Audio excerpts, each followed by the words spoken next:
चलिए 10 most important topics के बारे में बात कर लेते हैं। केमिस्ट्री के 10 मोस्ट इंपोर्टेंट टॉपिक में सबसे पहला जो टॉपिक है, ठीक है, सबसे पहले तो आप अपनी बुक्स, 4 बुक्स हैं आपके पास एनसीईआरटी की बुक्स जरूर होनी चाहिए। पहला टॉपिक है इक्विलिब्रियम। इक्विलिब्रियम में कौन कौन से 5 टॉपिक जो मोस्ट इंपोर्टेंट है, सबसे पहले तो आपको क्या करना है, law of chemical equilibrium constant, ये छोटा सा टॉपिक आपको पता होना चाहिए। ली कैटलिस्ट प्रिंसिपल आपको मालूम होना चाहिए। एंड इसके अलावा ionization of acid and bases, ये आपको पता होना चाहिए। एंड इसके अलावा ionization of acid and bases, तो दो ही सेम टॉपिक हो गया।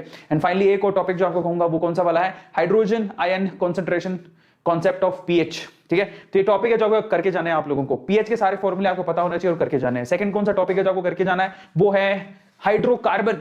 हाइड्रोकार्बन आप लोगों को टॉपिक करके जाना है, आप लोगों को ध्यान रखना है। हाइड्रोकार्बन में सबसे पहले तो एल्केन की प्रिपरेशन और प्रॉपर्टी करके जाओगे। दूसरा एल्केन्स की हाइब्रिडेशन और केमिकल रिएक्शंस करके जानी है। तीसरा एल्काइंस में हाइब्रिडेशन और केमिकल रिएक्शंस करके जानी है। फिर उसके बाद प्रिपरेशन ऑफ बेंजीन जरूर करके जाना। And finally chemical properties of aromatic compounds, ये आपको करके जाना है। तो ये इंपॉर्टेंट टॉपिक्स है जो आपको जरूर करके जाना है। हाइड्रोकार्बन के बाद जो तीसरा टॉपिक है वो कौन सा है, that is chemical bonding. Chemical bonding में सबसे पहले तो पोलर कैरेक्टरिस्टिक्स करके जाना कोवेलेंट बॉन्ड की। इसके अलावा वेस्पर थ्योरी करके जाना। इसके अलावा वैलेंस बॉन्ड थ्योरी करके जाना, ठीक है, BBT. And finally hybridization concept और उसका फॉर्मूला आपको पता होना चाहिए। एंड फाइनली एमओटी, ये टॉपिक है जो आपको 5 मोस्ट इंपोर्टेंट टॉपिक है जो केमिकल बॉन्डिंग में आपको करने हैं और आपको पता होने चाहिए। चौथा कौन सा चैप्टर है, obviously that is P block element. P block element 15 से 18 नंबर ग्रुप का जो आपका चैप्टर है वो बहुत इंपॉर्टेंट है। इसमें पहला टॉपिक ग्रुप नंबर 15 में आपको केमिकल रिएक्टिविटी पढ़ के जानी है, किसकी, स्पेशली नाइट्रोजन और उसके ऑक्साइड्स की। उसके बाद यहां पर अमोनिया की एंड फाइनली नाइट्रिक एसिड की, ठीक है। तो ये उनकी प्रिपरेशन और उनकी रिएक्टिविटी जरूर पढ़ के जाना। इसके अलावा फास्फोरस के एलोट्रॉप्स के बारे में पढ़ के जाना, उसके कंपाउंड्स के बारे में भी पढ़ के जाना। उसके अलावा सल्फर के एलोट्रॉप्स और उसके कंपाउंड्स के बारे में, स्पेशली ऑक्सो एसिड्स के बारे में जरूर पढ़ के जाना। And then preparation of and properties of halogen compounds, ठीक है। हेलोजन के जो inter specially intra halogen compound जो होते हैं उनकी प्रिपरेशन और प्रॉपर्टीज जरूर पढ़ के जाना।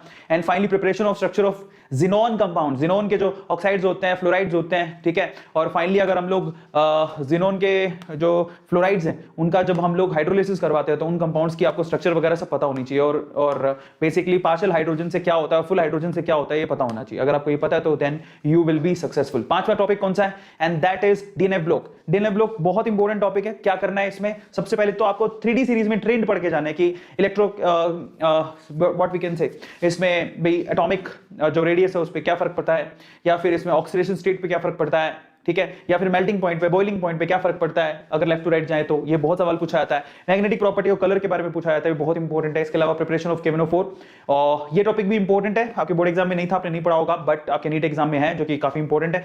K2CR2O7 की प्रिपरेशन एंड प्रॉपर्टीज भी जरूर पढ़ के जाना। तो ये करोगे तो definitely. Finally lanthanoid chemical reactions उसकी पढ़ के जाना, that may help you a lot, okay.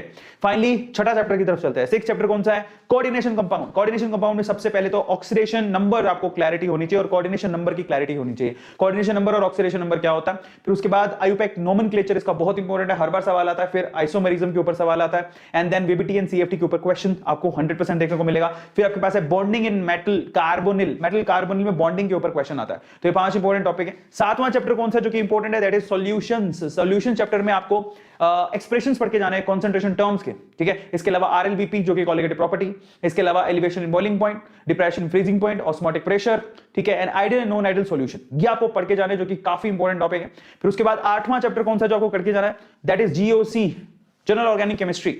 उसमें आपको आइसोमेरिज्म, स्ट्रक्चर एंड स्टीरियो दोनों करके जाने हैं। इसके अलावा इंडक्टिव इफेक्ट आपको करना है, रेजोनेंस इफेक्ट आपको करना है, एंड फाइनली आप लोगों को इलेक्ट्रोमैग्नेटिक इफेक्ट भी करना है एंड नोमेनक्लेचर करना है। तो ये टॉपिक है जो कि जीओसी काफी ज्यादा इंपॉर्टेंट है, जो आप लोगों को करके जाने हैं। और 9वां चैप्टर आपके लिए कौन सा है, and that is alcohol phenol ether. Alcohol phenol ether में आपको क्या करना है, प्रिपरेशन ऑफ अल्कोहल करके जाना है। उसके बाद रिएक्शन ऑफ अल्कोहल्स करके जाना है। उसके बाद प्रिपरेशन ऑफ फिनोल्स करके जाना है। उसके बाद acid nature and reaction of phenol करके जाना है। एसिडिक नेचर काफी इंपॉर्टेंट है। इसके अलावा केमिकल प्रॉपर्टीज ऑफ ईथर, ये आपको करके जाना है। फाइनली 10वां टॉपिक कौन सा जो कि इंपॉर्टेंट है, that is aldehyde ketones and carboxylic acid. सबको पता था ये केमिकल प्रॉपर्टीज एल्डिहाइड कीटोन्स की आप लोग करके जाओगे। फाइनली प्रिपरेशन एल्डिहाइड कीटोन्स के आप करके जाने हैं। इसके अलावा chemical reactions of carboxylic acid आपको करके जानी है, स्पेशली नेमिंग केमिकल रिएक्शन जरूर करना। प्रिपरेशन ऑफ कार्बोक्सिलिक एसिड करके जाना है and physical properties of carboxylic acid, ये आपके टॉपिक है जो कि काफी ज्यादा इंपॉर्टेंट है इस चैप्टर के अंदर, ठीक है। तो फाइनली ऑल द बेस्ट। ये